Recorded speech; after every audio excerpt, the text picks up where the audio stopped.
Alam dunia ini alam terbatas. Kita bikin rumah mesti terbatas. Tapi kalau alamnya ruhaniyah, hati tanpa batas. Inilah yang dimaksud khalidina fiha abadan, kekal. Tidak ada batas.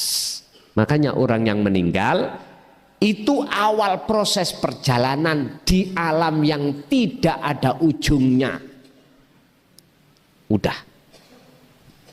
Makanya Gusti Allah memberikan satu pernyataan, barang siapa saat di dunia hatinya buta terhadapku, pasti di akhirat juga buta. Buta berarti kufar, Pak. Kufar. Jadi tujuan tauhid Allah berikan lewat utusannya Kanjeng Nabi Muhammad ini untuk membedakan antara hati yang tertutup dengan hati yang terbuka, antara abror atau al-ubad dengan as-salik. Yang as-salik itu bisa sampai ke wasil atau sudah sampai pada Allah Subhanahu wa ta'ala.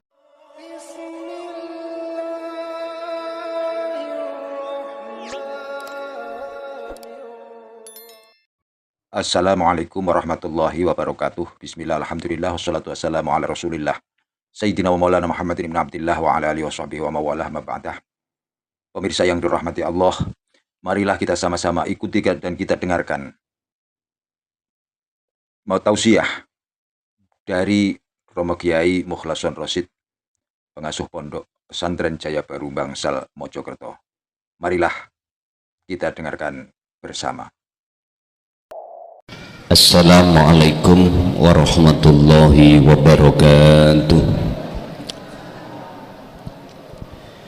Ila hadratin Nabil Mustafa Rasulillahi sallallahu alaihi wasallam wa ala alihi wa azwajihi wa dzurriyyatihi wa qarabatihi wa ahli baitihi wa ashabil kiram wa ila jami'il anbiya wal mursalin wal awliya was syuhada was salihin wat tabi'ina tabi'ina salihin ila yaumiddin, khususan ila Syekh Ibnu Athaillah wa furu'ihi wa usulihi wa masyayikhihi wa ahli baitihi wa talamidihi ila akhiriz zaman, wa khususan ila jami'i man ta'allama fi hadzal kitab wa ila abaina wa ummatina wa azdadina wa masyayikhina wa auladina wa azwazina wa dzurriyyatina wa ahli baitina wa jami'i man tabi'ana wa ghairuhum sayulillahi lana wa lahumul fatihah.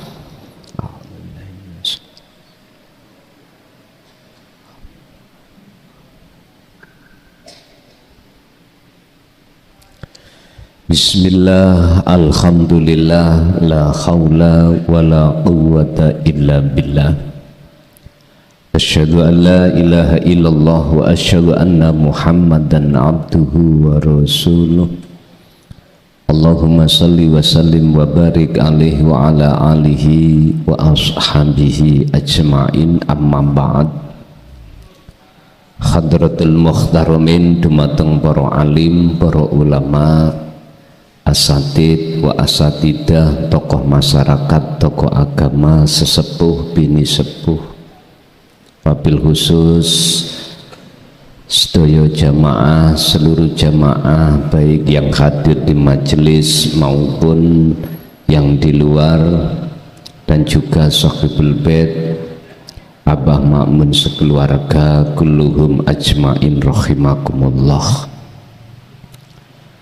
Puji syukur alhamdulillah, malam hari ini kita dipertemukan Allah dalam suasana ta'lim muta'alim, yang pada malam hari ini kita akan mengkaji sarah atau fasal matan kitab hikam di pasal 36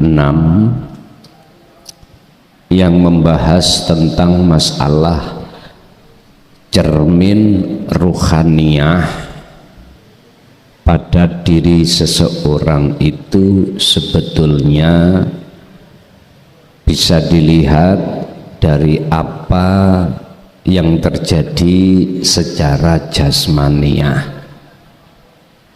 Artinya, apa perilaku jasmaniah itu pada hakikatnya itu cerminnya perilaku ruhaniah. Lah, manusia hatinya itu, perilaku hatinya ada dua. Pertama adalah min qalbin zahidin, hati yang condong terhadap Tuhannya, sehingga ketika dia melakukan secara dohir perilaku ibadah murni atau tidak murni, hatinya itu millata Ibrahim Hanifa, mengikuti apa yang pernah dilakukan oleh Kanjeng Nabi Muhammad, dan Kanjeng Nabi Muhammad mengikuti apa yang pernah dilakukan oleh kakeknya, yaitu Nabiullah Ibrahim. Apa? Condongnya hati terhadap Tuhannya. Yang dimaksud qalbin zahidin itu hati telah kefanaan atas pengakuan dirinya yang bisa melakukan. Tatkala ini sudah fana, maka secara otomatis rasa yang muncul dalam dirinya, hatinya itu semua bersumber dari Tuhannya, Allah Subhanahu wa Ta'ala. Itu yang pertama. Yang kedua, ada hati itu yang berkarakter qalbin rohibin, hati yang condong terhadap selain Allah, baik selain Allah itu dirinya ataupun makhluk yang lain. Artinya ketika beliau melakukan baik ibadah murni atau tidak murni, di dalam hati itu adanya iman itu pada dirinya, yang bisa melakukan ini itu dan atau dari makhluk lain. Jadi ini nanti kita bahas cermin hati kita itu posisinya ada di mana. Bismillahirrahmanirrahim. Qala musannifu rahimahullah, a'dha'udz-dzahirati utawi piro-piro anggota dzahir.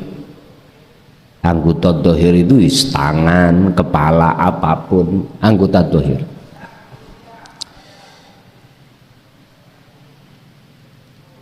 Iku kamir atin, sebagai cermin, iku kamir atin sebagai cermin lil a'dha'il batinati maring piro-piro anggota batin. Perilaku jasmani ini adalah cermin perilaku rohani, atau boleh saya katakan rohani iku laksana raja, jasmani adalah prajuritnya.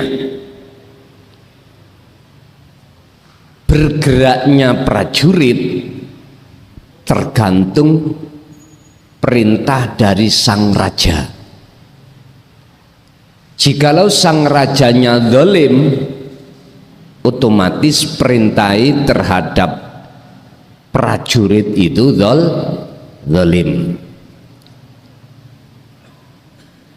Tetapi jikalau rajanya ini adalah golongan yang tidak dolim alias golongan yang taat, maka perintahnya raja terhadap prajurit pasti hal-hal yang taat.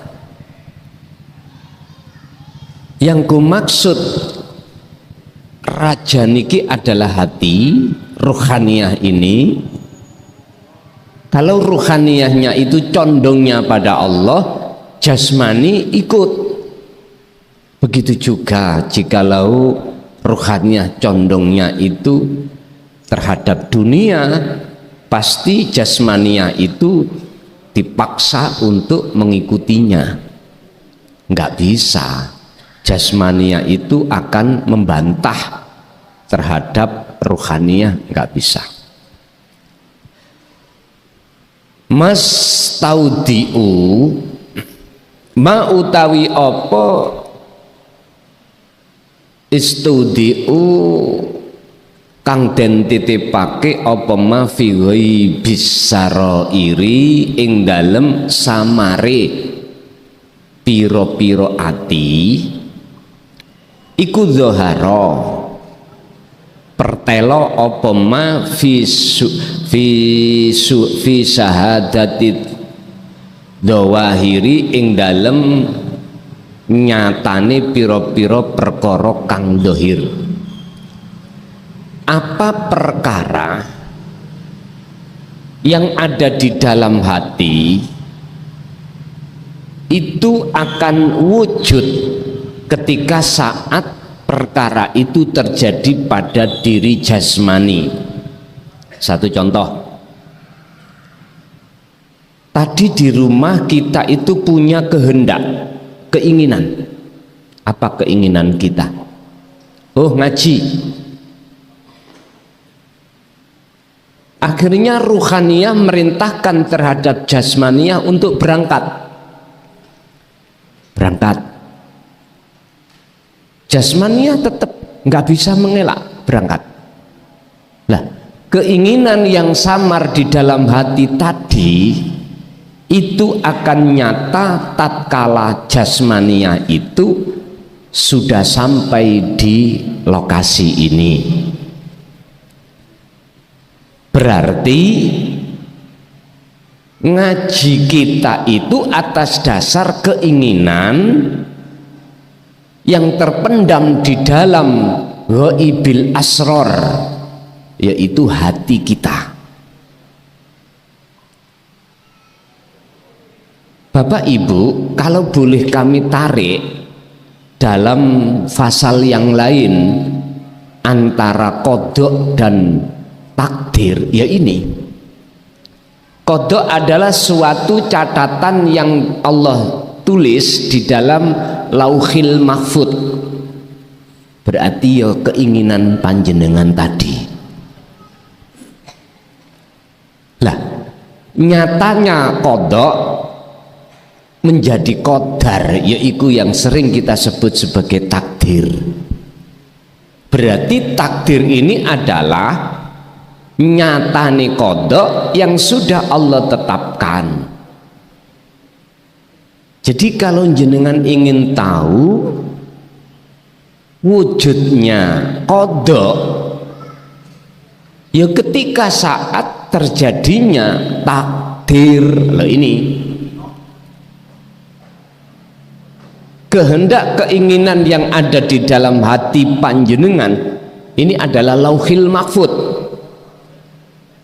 Ini akan nyata manakala sudah menjadi takdir atau qadar,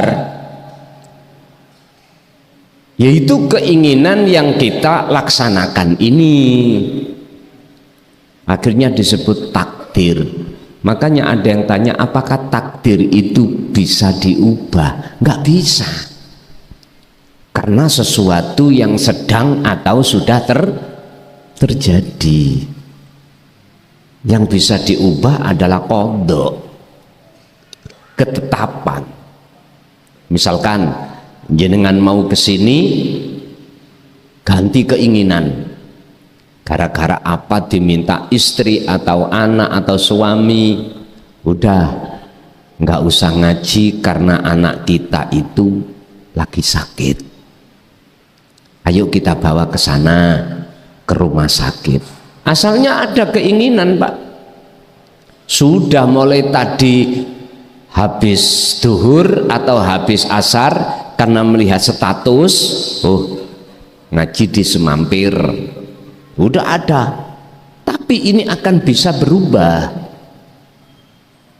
seiring berjalannya waktu. Akhirnya kita berangkat ke rumah sakit. Bisa jadi itu dirubah Allah, bisa jadi seperti itu. Pun al makna ma utawi opo iku khofiyah kesimpen fi batinil ghaibi ing dalem jerone perkara kang samar. Wa huwalan utawi ma iku nurul makrifati sing disebut cahaya makrifat. Fala buddha mongko ora kena ora alias wajib apa ayakuna yen to ana iku lahu tetep kedue ma apa atharun bekas labet fil aqdo idzahirati ing dalem pira-pira anggota zahir. Perkara yang tersimpan di dalam hati, keinginan tadi Pak, maksudnya ya, keinginan itu akan Allah terangi dengan nur makrifat. Ketika Allah menerangi dengan nur makrifat, maka wajib jenengan iki tahu, berarti mesti wajib, la Buddha berarti wajib, mesti. Maka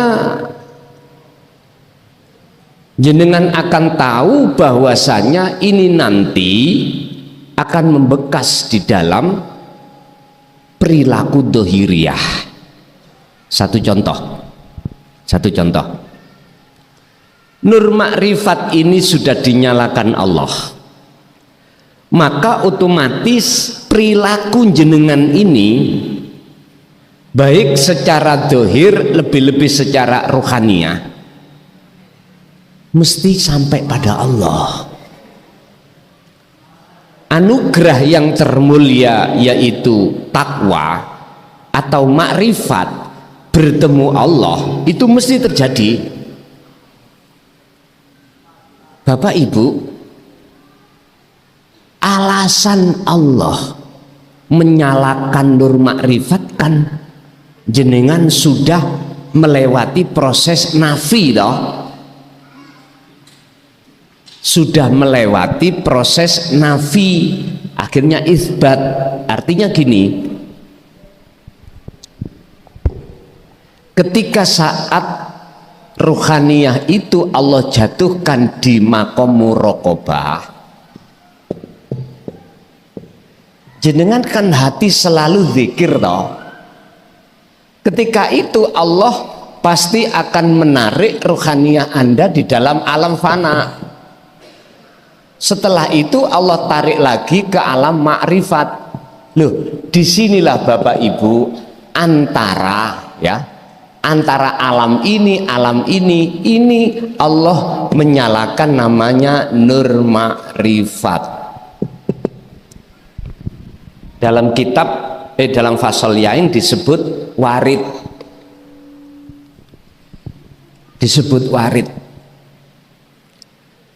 datangnya warid itu tak terduga,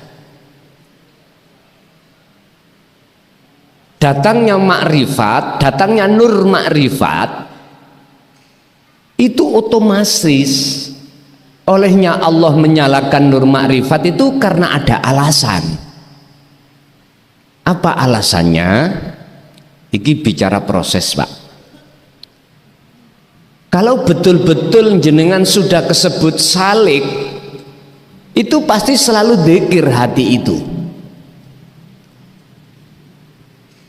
Dan ini kan jenengan mesti dikasih yang namanya wasilah atau jalan khusus langsung terhadap Allah. Ini yang sering kusebut sebagai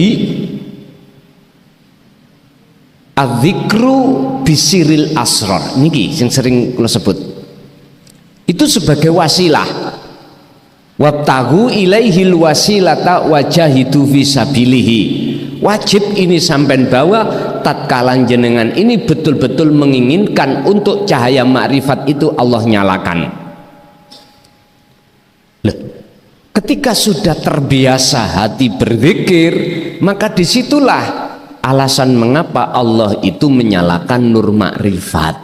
Sing maksud dan tujuan nur makrifat itu dinyalakan Allah untuk menghilangkan dan mengusir penjajahnya hati, yaitu nafsu yang disebut kegelapan itu hilang. Yang menjadikan gelapnya hati kita kepada Allah adalah karena di ruangan hati kita dipenuhi oleh syahwatud dunya, wujud sakliyane Allah. Siapa sing ngaji hati jenengan ngomong Allah, lemu kelas hati jenengan misalnya mengatakan si A si B si C, yaitu makhluk itu yang menggelapkan hati. Al kaunu minal kawanat minal mukawwanat iku zulmatun ay adamun. Makhluk yang ada di dalam hati kita Bapak Ibu itu sebetulnya itu menggelapkan hati. Nah inilah perlunya Allah menyalakan nur makrifat itu untuk mengusir. Setelah itu terusir, maka fala buddha ayakuna lahu atharun fil a'dha'iz zahirah. Terusirlah semua perbuatan makhluk di dalam hati sampean. Akhirnya hati ini condongnya makrifat pada Allah. Ini mesti bekas nanggone jasmani jenengan. Artine jasmani sampean ini juga ditarik Allah condongnya untuk taat ing ngersani di mata Allah. Asli taat maksudnya apa ya? Menganut. Jadi nggak ada protes. Satu contoh, kalau betul-betul hati ini duduk di makom makrifat, jenengan misalkan kehilangan apa atau menerima takdir yang kurang penak, hati sampean gak mungkin terus sakit. Hati sampean gak mungkin kalau terasa khawatir, gelisah, takut, gak mungkin. Jasad pun enjoy aja. Biarpun orang lain mengatakan jenengan ini orang yang edan, tapi yang jelas begitu, Pak. Labete kemakrifatan ruhaniyah kepada Allah mesti membekas terhadap jasmania sampean. Akhirnya jasmania sampean itu tidak mudah untuk gelisah, gak mudah untuk takut, gak mudah untuk apapun. Alladzina amanu wa tatma'innu qulubuhum bi dzikrillah. Ala bi dzikrillahi tatma'innul qulub. Karakter-karakter orang yang selalu hatinya berzikir kepada Allah, dia hanya satu yang dia alami, apa? Tatma'innul qulub. Hati dalam kondisi baik-baik saja. As-sarhu, keterangan, idza kana tatkalane ono iku ala qalbi salik ing atase atine menungso, atine salik. Salik iku berarti orang yang sudah ditarik Allah di muraqabah, Pak, ya. orang yang hatinya sudah memegang dzikir, iku salik. Kalau belum, abror, disebut al-ubad, orang yang ahli ibadah, akan tetapi secara fisik saja. Siapapun kita, kalau rohaniah belum mengenal ibadah atau dzikir, walaupun kita sebagai ahli ibadah di mata orang banyak, hati kita masih, Pak, ketika saat dikasih Allah takdir tidak enak, gelisah, khawatir, takut. Siapapun kita pasti seperti itu.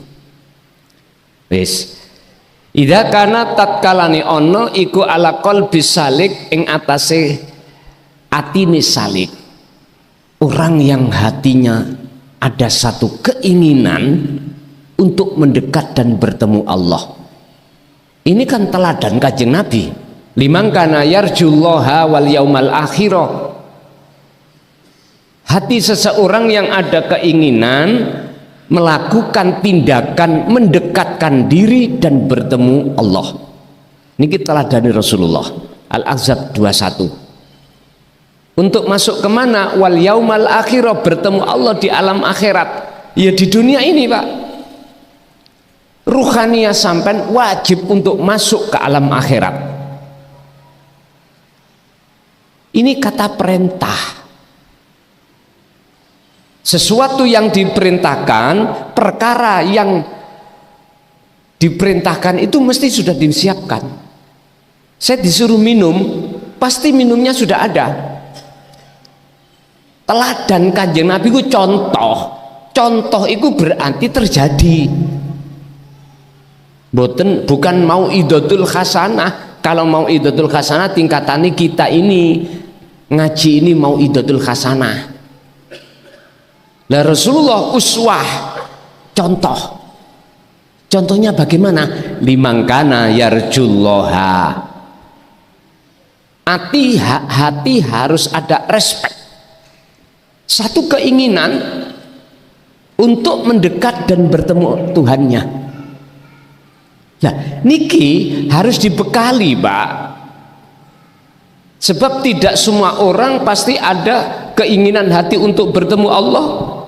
Gak semua orang, walaupun al-ubad, al-abror, ahli ibadah dohiriyah tadi. Sehingga jangan heran waktu dulu sebelum disebut salik, kita sholat aja mana keinginan ketemu Allah? Gak ada, Pak. Keinginan kita apa? Biar dijauhkan dari siksa api neraka dan dimasukkan ke surga. Itu kita memang kelasnya gitu, ya dimaklumi aja proses kita, Pak. Nah di sini sudah disebut salik. Ketika hatinya seorang salik, idza kana tatkalane ono ala qalbi salik apa sing ono nurul ma'rifati minallah. Cahaya makrifat sudah ada dalam hatinya seorang salik, ya dhaharo mongko nyoto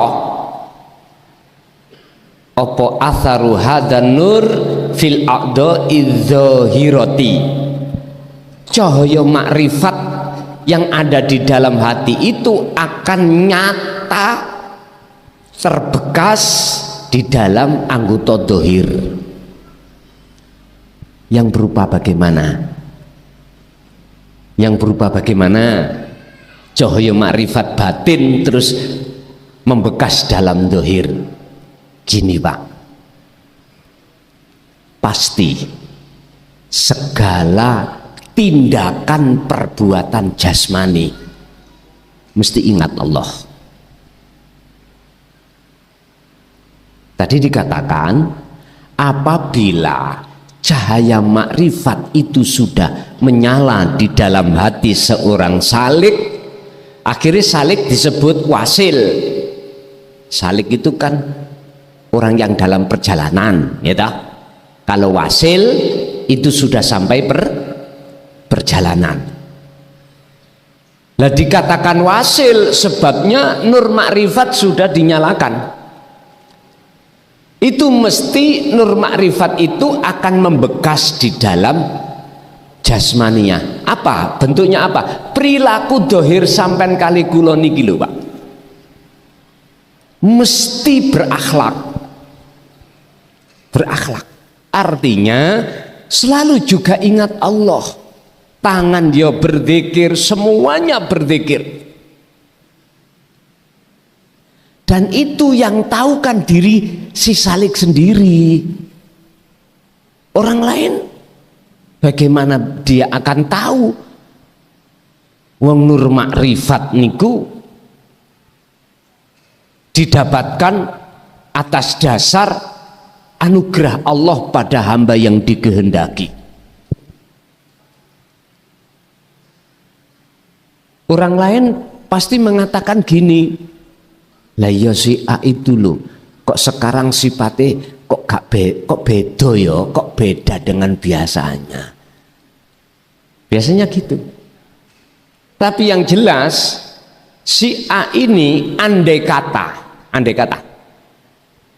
dia itu gila karena jadab, tidak mungkin membahayakan orang lain. Beda Pak kalau gilanya kita itu karena makhluk yang lain. Bisa-bisa dibawa ke menur sana, gitu? Karena membahayakan orang lain. Makanya perbedaan antara orang gila disebabkan karena Allah dan gila disebabkan karena dunia beda. Pun li'anna khalah, apa sebab kok ya nur makrifat di ruhaniyah si Salik itu bisa membekas terhadap anggota badan tubuh dohir ini. Li'anna khalah dohiri, krono sak temene keadaane dohir iku mir'atun, sebagai cermin lil khalil batini, maring keadaane batin. Niki khusus Salik. Nah sekarang di luar Salik bagaimana? Sama kan nur ma'rifatnya belum menyala. Otomatis perilaku rohaniyah tadi yang condongnya terhadap selain Allah, berarti dunia, jasad ini terbekas. Jadi bekasnya rohaniyah di jasad, akhirnya jasad ini melakukan baik ibadah murni atau tidak murni, condongnya terhadap makhluk. Makanya tadi saya katakan, ketika kita disebut al-ubad atau abror, belum Salik, mesti kita melakukan ibadah karena pahala. Larinya hati ruhaniyah kita di situ, Pak. Padahal pahala surga itu makhluk. Bahkan yang lebih parah lagi loh, mohon maaf. Ada satu amalan, yang amalan itu hati kita condongnya pada tujuan amalan. Wirid. Apa tujuannya wirid? Ngapunten Kang Kadah. Ini golongan kita. Golongan seseorang sebelum menjadi Salik. Misalkan kita itu banyak utang, Pak. Terus dikasih seseorang wiritan ini itu untuk menembus mbuh apa ngono, gak ngerti ya. Nah, mesti ketika kita melakukan itu, dalam hati kita condongnya pada itu. Loh, ini bentuk bahwasanya cermin apa di hati kita itu bukan Allah. Kalau Allah nur makrifat, awalnya dari arah situ. Kalau selain Allah itu tadi semuanya. Makanya lekaslah untuk masuk di dalam zona muraqabah, zona salik, supaya salik itu bisa naik ke alam fana dan alam makrifat, akhirnya disebut wasil. Ngaten. Husnul khuluqi zahiri utawi baguse tata krama jasmani niki akhlak fi surati taati ing dalem rupa taati jasmani iku ya dulu nuduhake apa husnul khuluq nuduhake ala wujudil khulqil batin ing atase wujude akhlake batin ing ngersane Allah fi wusulil qalbi adzakiri lillahi daiman. Baguse akhlak jasmani ini Pak, itu sebetulnya cerminnya baguse akhlak batin. Yang bagusnya akhlak batin iku fi suratil qalbi rupa ati adzakiri kang ingat, yang ingat lillahi terhadap Allah daiman kelawan langgeng. Jadi dikira seseorang secara batin itu Pak, itu bisa dilihat dari bekas yang ada di dohir.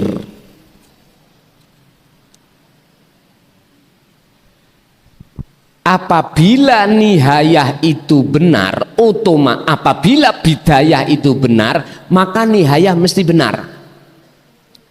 Apabila ruhaniyah keadaan akhlaknya ini kepada Allah benar, maka jasmaniyah mesti benar alias taat di mata Allah. Itu pasti Pak. Laksana gini Pak, oke, kita menanam biji kacang, kan nggak ada kulitnya Pak, nggak ada. Nanti kalau sudah tumbuh dan berbuah, kulitnya ada mboten? Ada. Alias orang si salik ini walaupun syariate tipis-tipis, walaupun perilaku jasmani tipis-tipis, gak pate api, bukan termasuk al-ubad, arang-arang misalkan. Tapi kalau dia itu idfin wujudaka fi ardil khumul, dia melakukan proses di muraqabah untuk menuju fana dan makrifat, nanti otomatis kulit sampai juga ganti, baru lagi. Artinya syariat sampean ini nanti akan ditata oleh Allah dengan sendirinya. Saged ditampi. Sing penting sekarang jenengan iki bagaimana memegang dzikir setiap saat dan waktu untuk menaikkan tingkatan makom kita dari muraqabah ke fana, fana ke makrifat. Muraqabah itu masih ada dua Pak. Inilah yang kusebut su'aul basirah. Dalam hati kita masih merasa kita bisanya gerak sebab digerakkan oleh Allah. Ada dua. Proses ini wajib kita lakukan. Ini yang dimaksud Kanjeng Nabi, fa illam takun taroh ya rohu. Jikalau kau belum bisa melihat wujudnya Allah, maka rasakanlah, berimanlah bahwasanya kau selalu dilihat oleh Allah. Artinya selalu dilayani gitu Pak. Makan sampai selalu disuapin, makanan bisa halus, Gusti Allah yang menghaluskan lewat gigi, sampak masuk ke lambung, sampak diproses dalam perut, ada yang menjadi protein, menjadi kotoran. Hati si salik ini upayakan untuk selalu klik, sambung. Ini bidayah. Awal-awal ini harus benar. Dengan cara inilah nanti jenengan ini ditarik Allah untuk tidak merasa Anda. Kita yang tadinya itu bisa gerak sebab digerakkan Allah, ini mesti Allah hapus. Rasa keakuan diri yang digerakkan itu nanti hilang, Pak. Ini yang ku sebut sebagai ainul basirah. Kalau ini sudah hilang, itulah fana. Kalau fana berarti apa? Otomatis dengan sendirinya muncul siapa sebenarnya yang punya gerak ini, loh gitu loh. Kalau tauhid la ilaha illa anta sudah rampung selesai dalam hati kita, mesti la ilaha illa ana iku otomatis muncul. Berarti inilah hakul basirah yang menyatakan, yang bergerak, sudah nggak ada yang digerakkan, sudah itu sudah hilang semuanya, adalah aku Allah.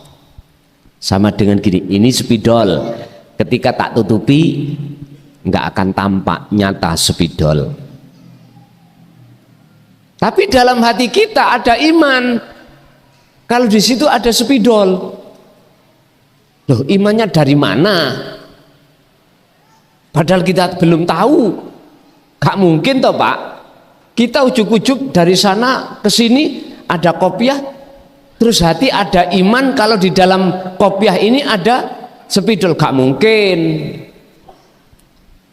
Jenengan ini akan mungkin percaya setelah ada yang mengkhabari, son ning jero di dalam kopiah ini ada spidol, padahal saya belum tahu. Ini ada dua hal, percaya dan tidak. Ketika Allah mengutus utusannya, huwaladzi arsala rasulahu bil huda wa dinil haq, tentang tauhid disampaikan, dikasih tahu hidup dalam dirimu itu wujudnya Allah. Ini ada dua, menurut ayat mengatakan dua kelompok. Wa minhum man hadallah. Kelompok pertama ada yang percaya, kelompok kedua wa minhum man haqqat alaihi dhalalah, bersikukuh enggak percaya, bersikukuh. Terus jenengan setelah beriman, kita bicara yang beriman, diwajibkan untuk menghilangkan kupluk ini. Bukaan koplo iku ben klik tenan iman yang di dadamu dengan wujud nyatane apa yang kukabarkan. Jenengan kayak gitu. Ketika dikasih tahu dari ajaran Rasulullah ini, wajib kita buktikan dengan cara bagaimana kuncinya? Wa dzakarallaha katsiran. Al-Ahzab 21, kuncinya adalah zikir. Karena zikir inilah sebagai wasilah, sebagai sarana, sebagai alat untuk sampai pada tujuan. Laksana orang yang naik ke loteng, sarananya apa bisa naik ke loteng? Tali atau tangga.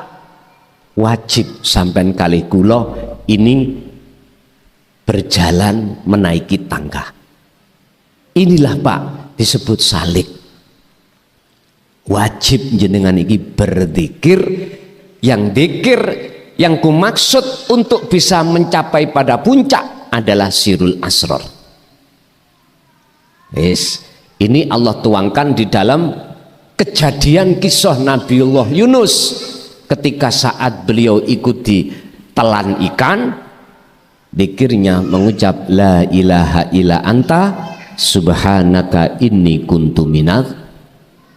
Anta iku berarti kau berarti Allah dekat. ketika kita dikhabari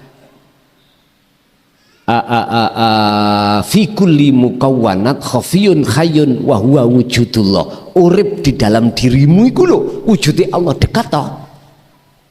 Berimanlah kita, akhirnya kita merasa dalam dada Allah sudah tidak jauh, Allah sudah dekat, cuman belum ketemu. Subhanaka inni kuntu minadz zalimin. Mengapa beliau merasa zalim? Selama ini perbuatan jasmani yang ditimbulkan rohani condong selain Allah itu adalah zalim. Letak kita akan mengakui kita zalim kalau sudah di tauhid la ilaha illa anta. Baru kalau jenengan kali kula si aa si masih di la ilaha illallah dan huwa mboten saged. Paling tidak, paling ya kebanyakan kita merasa orang bagus, orang yang benar sendiri, orang yang sudah benar, ini ahli ibadah. Itulah karakter kita dulu Pak sebelum menjadi salik. Berhubung ini sampai praktekkan, dzikir itu kita lakukan terus menerus, maka tujuan dzikir itu adalah menghilangkan, mendatangkan nur makrifat supaya dinyalakan Allah untuk menghilangkan kegelapan itu, kegelapan hati kita terhadap Allah, sesuatu yang menghijab menutupi hati kita pada Allah. Akhirnya ketika ini dibuang, dihilangkan Allah nur, sebab nur makrifat, maka nyatalah spidol. Berarti saya ini dicocokkan antara kabar yang mengatakan di dalam kupluk ada spidol dengan nyatanya sama enggak. Saya kabari hidup dalam dirimu wujudnya Allah, yang wujudnya Allah itu tidak hanya di dalam tapi juga di luar, yang kusebut hidup. Klikkan, buktikan dengan kabar. Jenengan wajib melakukan kholwat, baru nanti akan jenengan imannya menjadi ihsan. Tadi ketika ini tertutup, saya masih iman tapi belum ihsan. Karena apa? Belum tahu. Sudah yakin kalau di dalam kopiah ini ada spidol, tapi belum hakul mubin, belum. Tapi ketika saat sudah dibuka, tahu betul-betul spidol, gak mungkin Pak kita bicara oh ini onde-onde, gak mungkin. Berarti cocok dong antara kabar dengan faktanya. Nah sekarang kabar yang menyebutkan bahwasanya Allah itu dekat, wujudnya ya disebut hidup itu, itulah ilahukum ilahu wahid. Buktikan. Caranya kita harus berkholwat lewat dzikir yang sudah sering saya sampaikan. Nanti Anda pasti akan mengalami alam fana di mana jenengan dalam hati sudah tidak ada kecuali hanya Allah. Atas wujudnya, atas yang berkehendak, atas yang apapun. Kalau sudah begitu, maka bersamaan dengan hilangnya wujud selain Allah, yaitu sebut makhluk, maka nyatalah wujud Allah itu. Sama dengan apa yang kukatakan pada bulan yang kemarin. Kalau kita ingin tahu kalau ini kacang, ingin tahu hidup yang ada di kacang ini nggak bisa dilihat mata dohir, udah tanamlah. Nanti kalau sudah muncul namanya pohonnya, detik-detik muncul pohon, maka itulah nyatanya hidup yang hanya kita imani saja tadi dalam hati, tidak bisa dilihat dengan mata dohir. Ketika ini sudah muncul baru bisa melihat, oh iya jagung atau kacang. Apa mungkin Pak jenengan nandur kacang cukule jagung? Mboten mungkin dah? Atau sebaliknya? Gak mungkin. Kalau kita nanam kacang biji, kalau cukulnya jagung, berarti gak cocok kabar itu. Gak cocok. Kalau sudah dikatakan huwaladzi arsala rasulahu bil huda wa dinil haq, yang tujuannya adalah liyudhirahu 'ala dini kulli, untuk membersihkan seluruh kotoran-kotoran hati. Kok Quran iki nyatane gak cocok? Tapi mboten mungkin, Pak. Iku namanya mohal. Sudah dikatakan Allah itu dekat. Dan hidup itu wujudnya. Dalam Al-Quran Allah katakan laisa kamisli syai'un, hidup itu nggak bisa kau serupakan dengan sesuatu apapun. Tapi bisa kau nyatakan. Kalau Anda sudah melakukan, kok nyatanya bukan ilah hukum ilah wahid, berarti nggak cocok, Pak, dengan kabar yang dibawa oleh Kanjeng Rasul. Apa sih tujuan tauhid itu, Pak? Adalah mengesahkan Allah. Yang tadinya Allah kita anggap banyak, artinya dalam hati kita itu ada makhluk yang kita imani. Ini berarti Allahnya belum esa. Lah, tujuan tauhid adalah untuk mendidik rohaniah supaya dia itu betul-betul melakukan perjalanan suluk tazkiyatan nafsi, bebersih diri dari makhluk-makhluk itu. Kalau ini sudah Allah bersihkan, maka nyatalah wujudnya Allah. Disitulah akan sampai clearkan antara kabar dengan nyatanya keesaan Allah Subhanahu wa ta'ala. Lanjut. Idza khosya'a, tatkalane khusuk apa qalbul insani, atine menungso ya khosaat, mongko khusuk apa jami'u jawarih, sekabehane anggota tubuh. Khusuk niku bisa diartikan tawakal, ngandap asor, pasrah diri. Otomatis sampean kalau sudah pasrah diri, wis nggak ada yang jenengan risaukan, nggak ada. Karena bentuknya pasrah diri itu adalah sudah tidak mengakui kalau makhluk itu yang melaksanakan. Kata Allah gini, perkara yang sudah kau pasrahkan padaku, mengapa kamu harus mengikuti untuk menyelesaikan? Padahal semua perkara itu aku yang menyelesaikan. Mengapa kamu harus merasa bisa menyelesaikan? Namanya pasrah itu sudah, kita nggak boleh ikut campur. Wa may yatawakkal 'alallah fahuwa hasbuhu. Jikalau kau betul-betul pasrah padaku, maka fahuwa hasbuhu, utawi Allah iku hasbuh, akan menyelesaikan semua apa yang jenengan pasrahkan. Ini namanya khusyuk itu di situ. Bon. Wa qaddallah, lan teman-teman nuduhake sapa Allah Gusti Allah dalilal kufar, ing tondo buktine wong kufar. Kufar itu orang yang hatinya ketutup oleh sesuatu, akhirnya Allah menjadi gelap. Inilah yang dimaksud hati yang buta.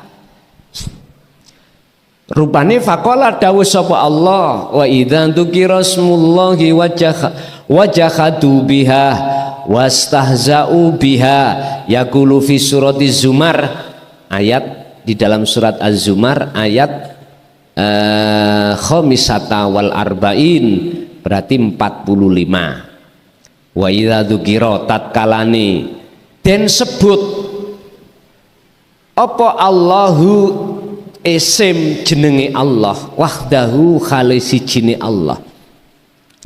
Jikalau nama Allah itu yang disebut istamazat, mongko dadi kesel. Kesel itu apa? Capek.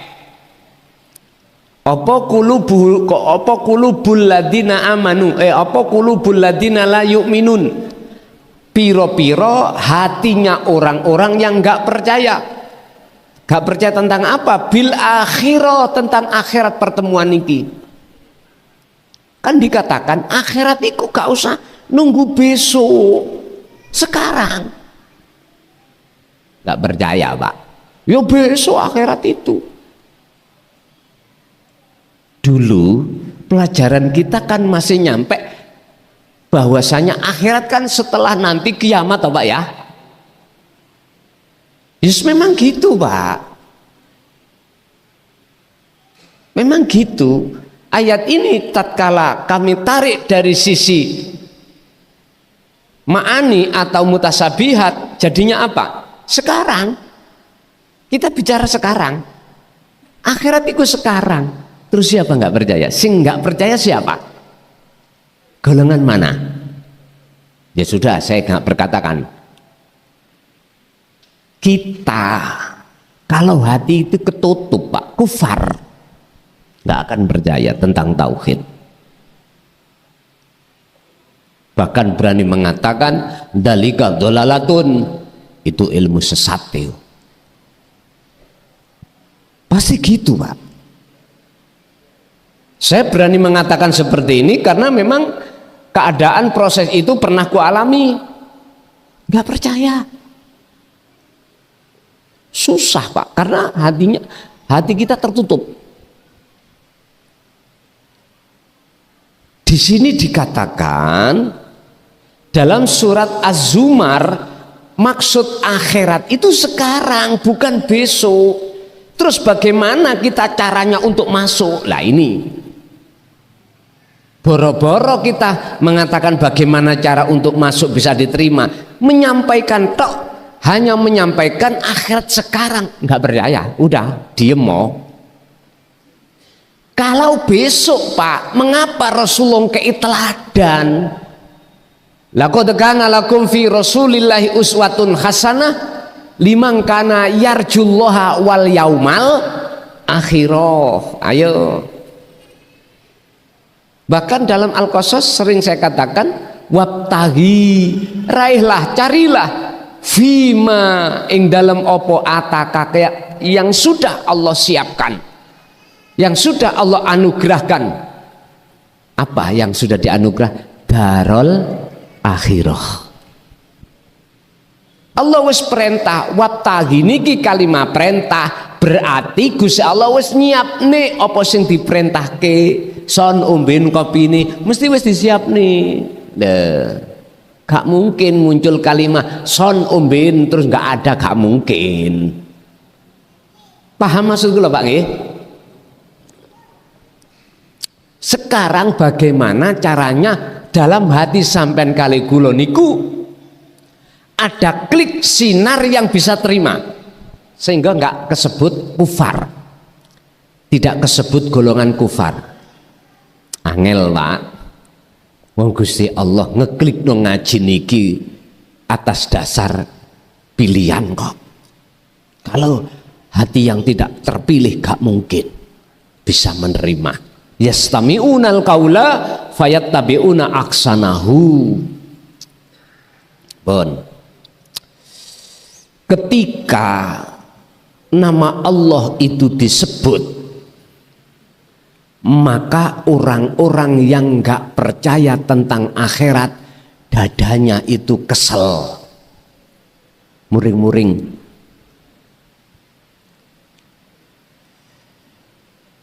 Apakah yang dimaksud disebut iki Allah? Apa gitu? Isim itu dikembalikan kufar adalah orang-orang ghairul muslim, ghairul muslim. Berarti ayat ini bisa diartikan orang-orang yang tidak beragama Islam secara dohir ya. Berhubung Tuhannya bukan namanya Allah, ketika jenengan nyebut namanya Allah di tengah-tengah itu ngamuk badan, ngamuk. Tapi maksudnya ayat tidak di situ. Maksudnya ayat bukan isim. Isim itu nama. apa fa'ilnya, pelakunya, wujudnya yang memiliki nama Allah. Coba jenengan bilang, oh, hidup dalam dirimu itu wujudnya Allah. Lah ngamuk. Gak percaya masalahnya. Gak percaya. Wis pokoke Allah ning ndukur kono. Diares, lah ngoten nggih. Pak, Quran itu sudah merilis dan memberikan petunjuk Allah itu enggak jauh. Allah itu dekat. Bahkan lebih dekat daripada urat nadi. Yang kumaksud Allah bukan isim, tapi Allah yang kumaksud adalah yang memiliki nama Allah itu, wujudnya itu. Ana tadi loh yang gue sebut. Gak percaya Pak kalau kita mengatakan hidup itu wujudnya Allah, gak akan percaya. Gak akan percaya. Apalagi jenengan bahas no, alam akhirat sekarang. Oh, ditugang namanya. Ngerti ditugang? Apa ditugang bahasa Indonesianya? Dijejek, mana lah? Akhirat itu ya besok. Memang secara pandangan syariat gitu, Mbak Isma Dumonoai. Maksudnya ayat ini alam akhirat adalah sekarang. Buktinya aku tanya, Rasulullah Mi'raj itu sesudah Rasulullah meninggal apa sebelum? Sebelum. Untuk mencapai alam makrifat itu ditekankan sebelum jenengan iki mengalami satu ajal. Maka apa? Rasulullah memberikan teladan ini. Ada apa? Di dalam Al-Quran itu kok yang paling menonjol teladannya adalah hati untuk lekas mempunyai keinginan mendekat dan bertemu Allah di alam akhirat dengan kunci wa dzakarullaha katsiran, dzikir. Apa? Ada apa ini? Kok gak diteladano yang lain dalam Al-Quran? Contoh Rabio Papat. Contoh lagi dan lain sebagainya. Kok yang lebih baku dan dikuatkan itu adalah surat Al-Ahzab 21 itu, teladan itu yang disebut teladan itu. Ya wis sampai ngen dewe maksudnya apa? Pun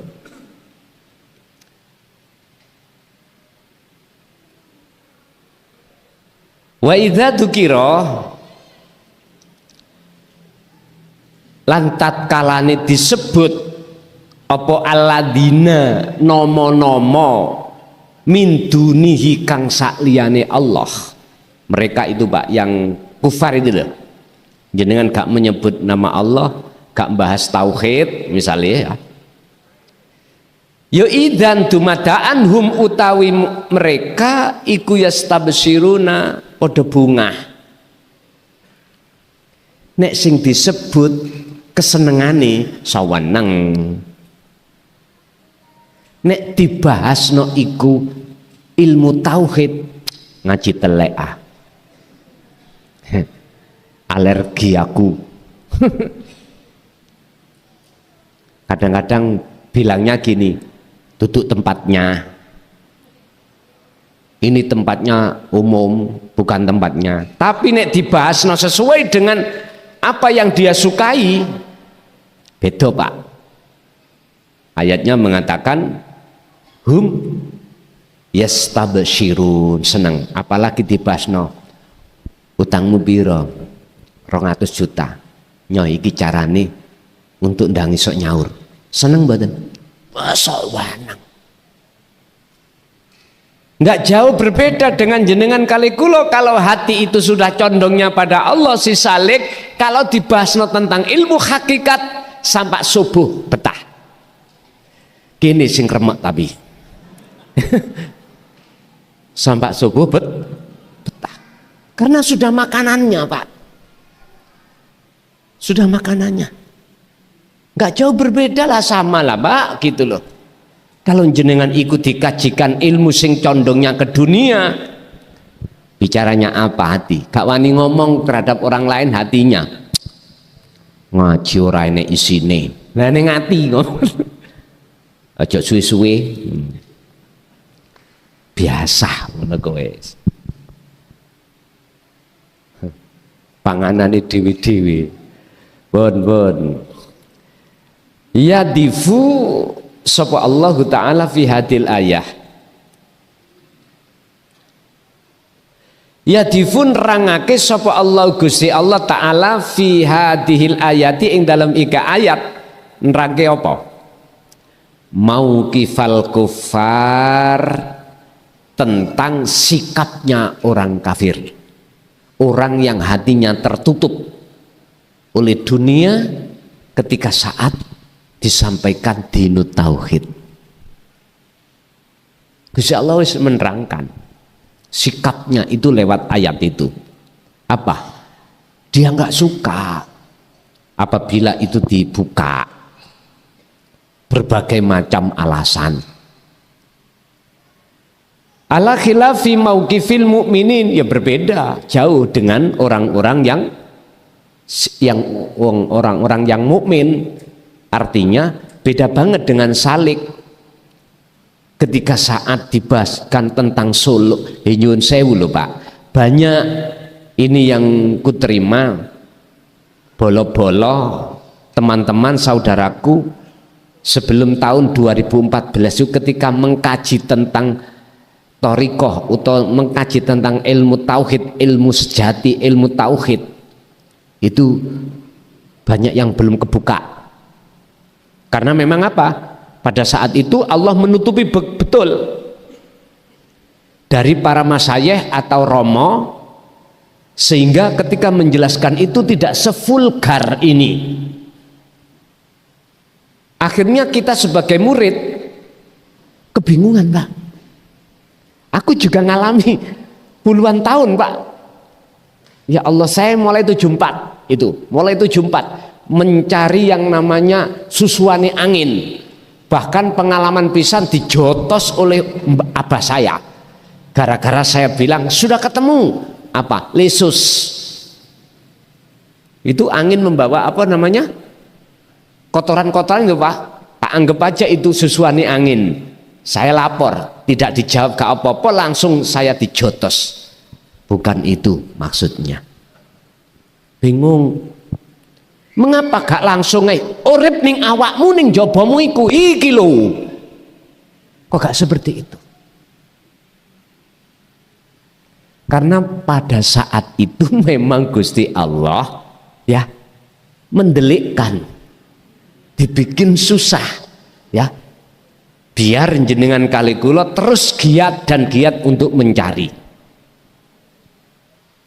Sekarang sudah vulgar Pak. Inilah perbedaan. Allah membedakan antara orang-orang kufar dengan orang mukmin. Bila mana disampaikan vulgar atau tidak vulgar, lebih-lebih vulgar tentang tauhid, dia nggak setuju, nggak cocok, dianggapnya ngerusak. Ya sudah, kita bilang apa? Memang nyatanya gitu. Kita harus bilang maklum Pak, harus bilang maklum. Karena apa? Karena sejak dulu kita ya prosesnya seperti itu. Kita pernah mendaulat bahwasannya tauhid itu nggak bener.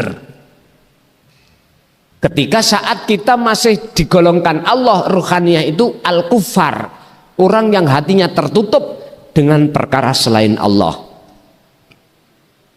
Berarti kalau orang mukmin bagaimana?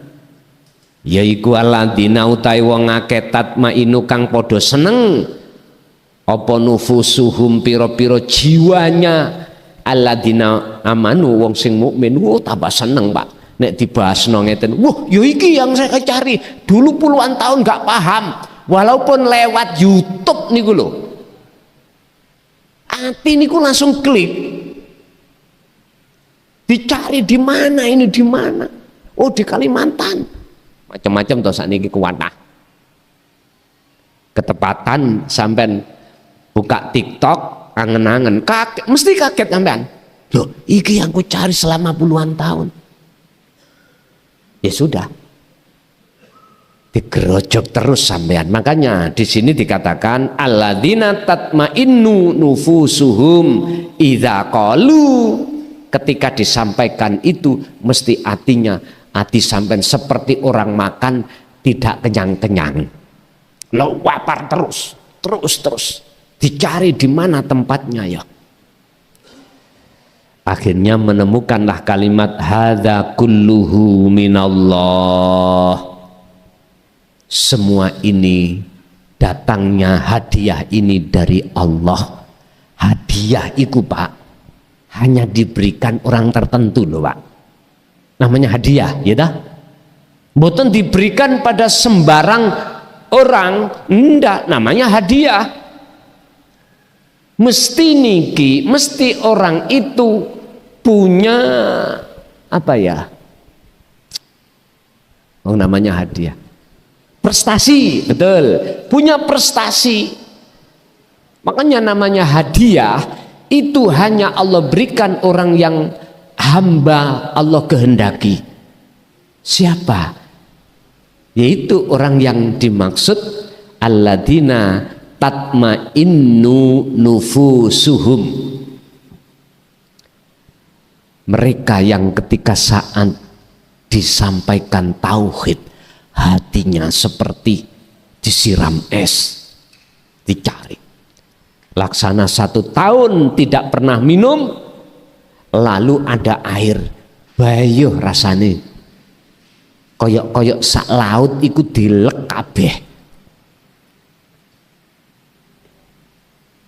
Lah setahun tidak minum loh Pak, tenggorokan kering, terus ketemu air langsung. Laksana seperti itu. Wa hadza huwa farqu bainal imani wat tauhid, bainal imani tauhidi wasyirki. Itu tauhid itu untuk membedakan hati orang-orang kafir, kufar, orang yang tertutup hatinya, dengan hati orang yang Allah pilih. Udah. Makanya jangan heran kalau ngaji tentang tauhid itu sing ngaji mung beberapa gelintir. Pun heran, beda dengan ngaji yang lainnya itu. Apalagi ngaji sing sifate iku adalah ijazah untuk sukses dunia. Wes sak pirang-pirang, sak lapangan apa Tambak Sari gak cukup Pak, gak cukup. Kita kasih woro-woro pengumuman iki pasti sing gelem ngaji ono ijazah, yang ijazah ini untuk menyelesaikan utang, sing gak diutang mesti dadi wong sing sugih barokah. Ayo sak Surabaya apa gak teko? Pasti. 1, 2 antara yang dipilih dengan yang tidak dipilih mesti lebih sedikit yang dipilih. Makanya apa surga itu kok luas? Karena yang masuk gak patek ono. Ngono lho. Gak begitu ada. Makanya luas.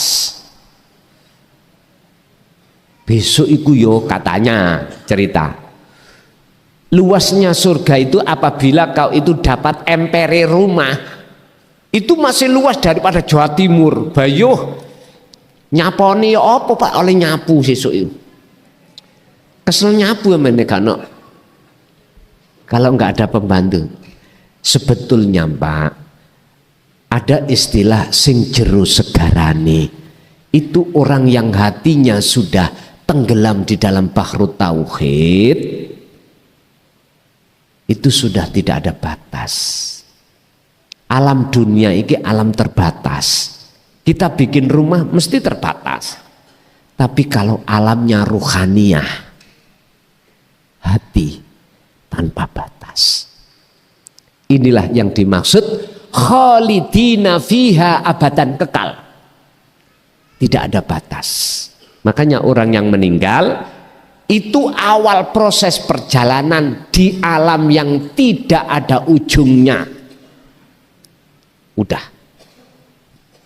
Makanya Gusti Allah memberikan satu pernyataan, barang siapa saat di dunia hatinya buta terhadapku, pasti di akhirat juga buta. Buta berarti kufar, Pak. Kufar. Jadi tujuan tauhid Allah berikan lewat utusannya Kanjeng Nabi Muhammad ini untuk membedakan antara hati yang tertutup dengan hati yang terbuka, antara abror atau al-ubad dengan asalik. Yang asalik itu bisa sampai ke wasil atau sudah sampai pada Allah Subhanahu wa taala. Kesimpulan Bapak Ibu, yang dikatakan batin dohir itu cerminane batin, itulah takdir, cerminane kodok.